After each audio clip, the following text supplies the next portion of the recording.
कथा श्रवण कर रहे थे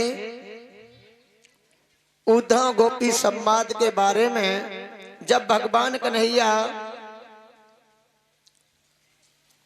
राधा के लिए छोड़ जाते हैं, परसों का वादा कर जाते हैं, लेकिन नहीं पहुंचते हैं, तो राधा रोती है और कहती है, कन्हैया तुम तो बड़े धोखेबाज निकले, परसों का वादा करके चले गए, लेकिन आपने बरसों बिता दी, आप नहीं आए। क्या आपने ये भी देखा कि हमारे बिना ब्रजवासी कैसे रह रहे होंगे?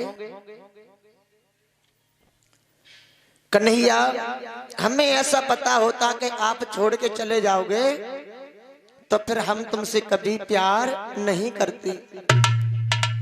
कन्हैया आपने हमारे साथ में बहुत बड़ा छल किया है, हमारे साथ में आपने बहुत बड़ा धोखा किया है। कन्हैया आपको ये शोभा नहीं देता है। और कन्हैया को याद करते करते राधा पागल सी हो जाती है और कहती है, कन्हैया आप कब तक नहीं आओगे?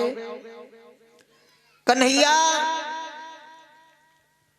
आप कभी तो लौट करके आओगे इस राधा की खातिर। इधर भक्तों क्या होता है, उद्धव जी ने संदेश दिया है कि गोपियां जिसे आप साधारण कृष्ण समझ रही हो, वो कोई साधारण नहीं है, वो साक्षात परमेश्वर है। उन्होंने अंधकार को दूर किया है। गोपियों के लिए शिक्षा देने के लिए गए थे, लेकिन गोपियों ने उनके लिए उल्टा पाठ पढ़ा दिया। कह दिया, उद्धव जी आप किसकी बातें कर रहे हो? आपको क्या लगता है क्या हम कन्हैया के लिए रोती हैं? हम कन्हैया के लिए नहीं रोती हैं उद्धव। हमारे लिए कन्हैया बिल्कुल ना मिले इसकी कोई चिंता नहीं है, लेकिन कन्हैया हमारा जहां भी रहे वहां खुशहाल रहे, बस हम यही चाहती हैं। लेकिन उद्धव जी इस शरीर में बिना कन्हैया के लिए किसी दूसरे के लिए जगह नहीं है। और बोली है राधा, उद्धव जी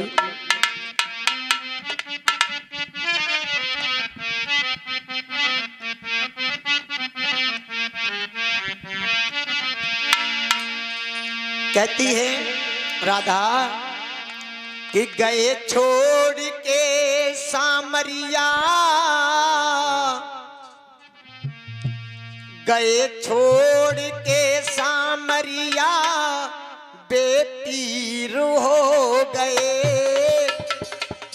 अरे सूना सूना है वृंदावन, सभी अहीर हो गए। सूना सूना है वृंदावन, सभी अधीर हो गए।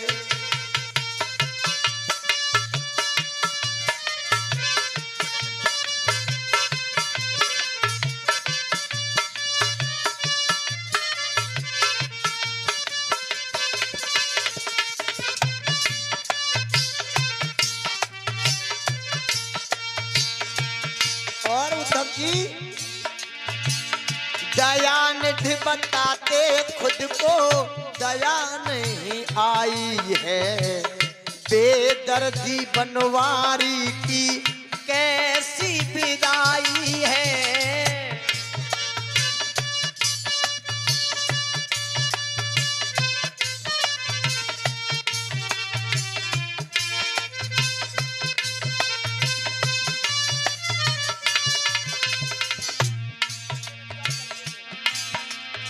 और के रो रो पथरा गई ये अखियां, के रो रो पथरा गई ये अखियां, बंद नीर हो गए।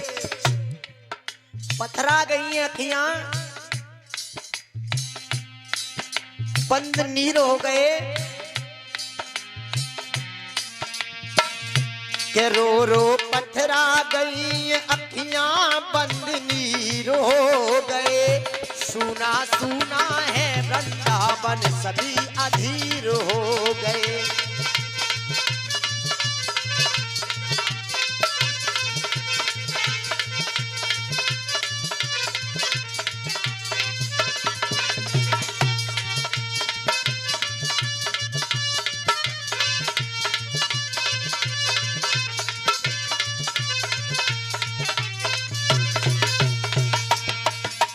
और कहा उद्धव जी, ब्रजवासी कहता एक एक काना तो अपना है, हर एक दिल ने देखा क्या क्या सपना है।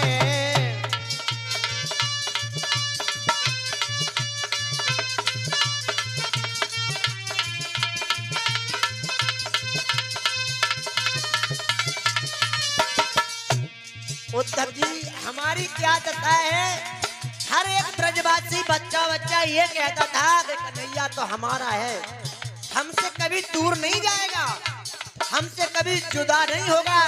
लेकिन क्या पता थी उद्धव जी, हमने कभी नहीं सोचा था। ब्रजवासी कहता एक एक माधव तो अपना है, हर एक दिल ने देखा क्या क्या सपना है। लेकिन क्या करें उद्धव जी, क्या जिंदा मार दिया माधव ने, जिंदा तो हैं लेकिन मरे हुए हैं, कुछ सुहाता नहीं है, खाते हैं तो कुछ अंग नहीं लगता। लेकिन बात ये मत समझ लेना कि ये माधव जी कह रहे हैं, उन माधव की बात है जो लीला कर रहे थे ब्रज में आकर के मनमोहन। क्या जिंदा मार गए हैं मोहन, शमशीर हो गए, कि सुना सुना है वृंदावन सभी अधीर हो गए।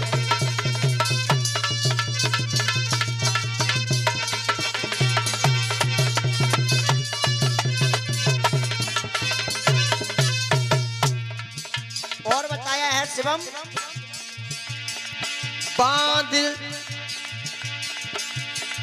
बांध सब्र का टूटा दिल बेचैन है, जाने कब मिले सुनने मुरली के बैन है। आपको मुरली के बैन कब सुनने के लिए मिलेंगे? मुरली के बैन सुनने के लिए ये दिल इतना बेचैन रहता है कि इसके लिए कोई संगीत नहीं सुहाता, कोई रंग नहीं सुहाता। उद्धव, बांध सब्र का टूटा दिल बेचैन है, जाने कब मिलेंगे सुनने मुरली के बैन है। और माधव घायल किया है दिल, नजर के तीर हो गए। शिवम, माधव घायल किया है दिल, नजर के तीर हो गए। और सुना सुना है वृंदावन सभी अधीर हो गए।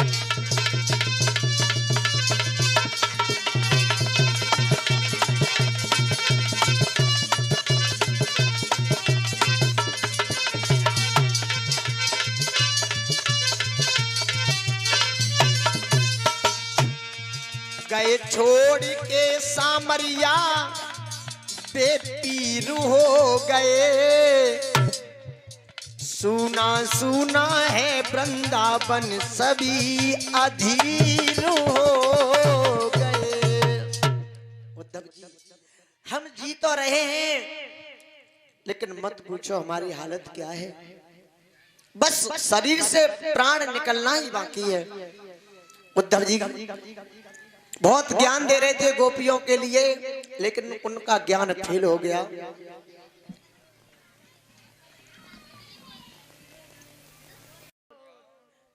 ज्ञान बजाई डुमडुमी और प्रेम बजायो ढोल।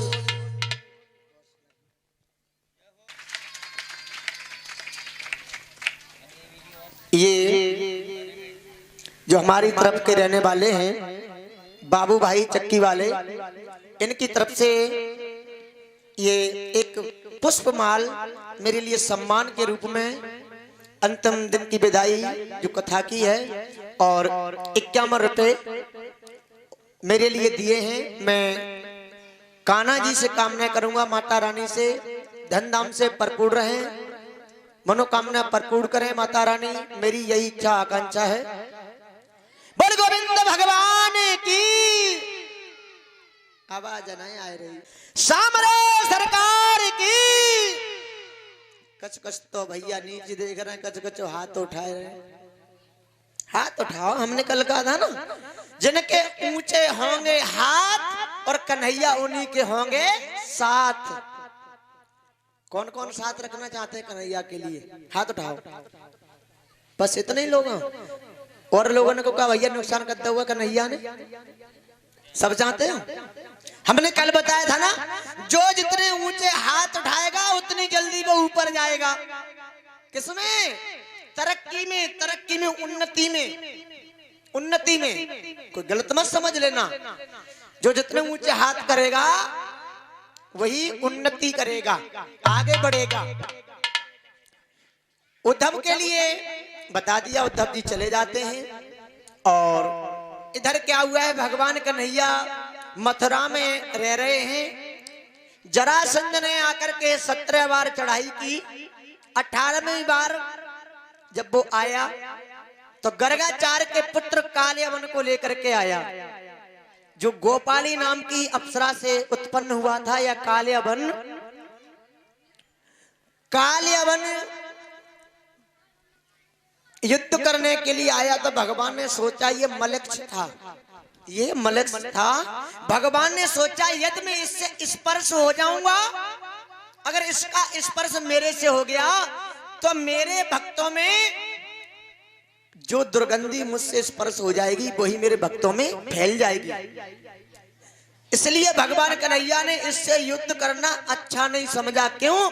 कि जब कोई अगर नीच व्यक्ति, नीच प्रकृति का व्यक्ति तुम्हारे पीछे पड़े और लड़ाई झगड़ा करे तो उससे साइड हो जाना चाहिए, ये शिक्षा मिलती है। जब कोई ज्यादा ही अपनी नीचता ही दिखा रहा है कि मैं तो लड़के ही रहूंगा, सब मार के रहूंगा या मर के रहूंगा, तो उससे साइड हो जाओ। क्या फायदा लड़ने में? ऐसे ही हमारे भगवान कन्हैया ने क्या किया कि वो साइड हो गए, उससे युद्ध नहीं किया और रण को छोड़ करके भाग गए। तभी से हमारे कृष्ण का एक नाम और पड़ गया, रण छोड़ भगवान। बोले रण छोड़ भगवान की। भगवान ने अनेक लीला की है। हमारे पास ये 101 रुपए आए जो सत्य प्रकाश जी हैं। आज अंतिम दिन की विदाई में हमारे लिए उन्होंने अभी 101 रुपए दिए हैं। सत्य प्रकाश पाल साहब की तरफ से 101 रुपए आज ये अंतिम दिन की विदाई में आए हैं। अब क्या हुआ है भक्तों, कालियावन भगवान कन्हैया का पीछा करता है तो पर्वतसल पर्वत में जहां पर मुचकुंद जी सो रहे थे, भगवान कन्हैया उसी गुफा में प्रवेश कर जाते हैं। तो मानधाता के पुत्र मुचकुंद जहां पर सो रहे थे, अपना पीतांबर उनके ऊपर उड़ा दिया और आगे बढ़ गए। कन्हैया सो रहा है छिप करके, पीतांबर को खींचा और जब मुचकुंद की नजर पड़ी तो कालियावन पर जैसे ही दृष्टि पड़ी है तो कालियावन जल करके भस्म हो गया, भस्म हो गया है। इसके लिए देवताओं का वरदान था। दैत्य और देवता में जब युद्ध छिड़ा था तो इन्होंने देवताओं की सहायता की थी। तो युद्ध करते करते ये थक गए थे तो इन्होंने कहा मैं थक चुका हूं, मेरे लिए आराम की जरूरत है। तब देवताओं ने कह दिया जाओ आप पर्वत की गुफा में आराम करो और जो आपकी नींद में विघ्न डालेगा, आपकी दृष्टि पड़ते ही वो जल करके भस्म हो जाएगा। इसलिए भक्तों ये जल करके भस्म हुआ और भगवान कन्हैया ने मुचकुंद का कल्याण किया है, दर्शन दिए हैं। भगवान कन्हैया और बलराम भैया जो पर्वत पे चढ़ गए थे तो